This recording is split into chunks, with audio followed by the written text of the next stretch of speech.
There's a common and insulting misconception that fat people are stupid and lazy, and we're not. Right? We get it. We know.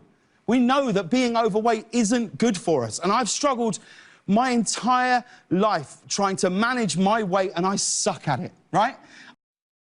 Well, that was Late Late Show host James Corden addressing a recent rant from comedian Bill Maher, who claimed fat shaming is necessary to motivate people to lose weight. In other words, fat shaming, he said, should make a comeback. Well, joining me now is marriage and family therapist Donna Wilburn, and we're going to talk about this. And one of the things James Corden, and I thought so eloquently put it, is that just telling somebody they should lose weight doesn't help and quite often makes things worse. It does. And fat shaming, as well with any other kind of shaming and degrading type of talk, is emotionally abusive. So it's not just not going to work, it's you're actually causing harm to somebody. Yeah. So if you think you want to help somebody, that is not the way to do it. Okay, so let's say you have a loved one who you are genuinely concerned about their health and the possibility that their weight may be causing health problems. How is that something that a loved one would approach? So there's a lot of research about it in this subject, like how do you motivate somebody to get healthier? And with all this research, they're showing that the negative boot camp type motivational stuff is actually, it's not only not working, it's causing harm. You get anger, resentment, scars, emotional scars for doing stuff like that. Really? These camps that people pay a lot of money to go to for a week or however long. That's counterproductive. Absolutely. And for some reason, like when you look into the training, I went to the zoo, they don't use it with animals because it doesn't work. It just creates anger. So we've learned other ways. So there's like 3 different areas that are confusing to people, okay?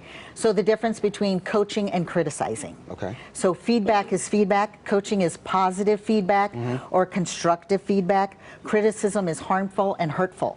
So you got to know the difference between the two. So give us an example. So let's say coaching would be, you're doing really good. Keep at it. I like, you can do this. Right. Criticism is, oh my God, you suck.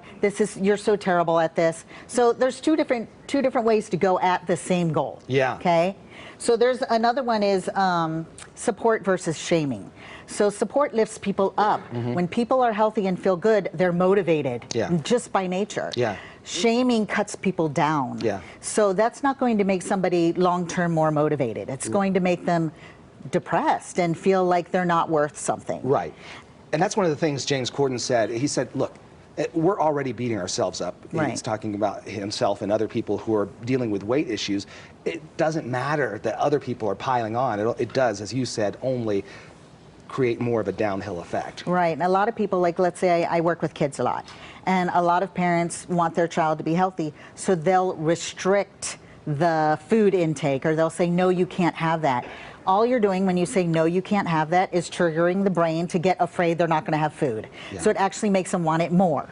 So if you reward versus restrict, you're going to have more long-term change and healthier people versus angry, resentful, unhealthy people, and so you just sabotaged your own goal. Yeah. All right, Donna, it's so good to have you here. Appreciate that insight very much.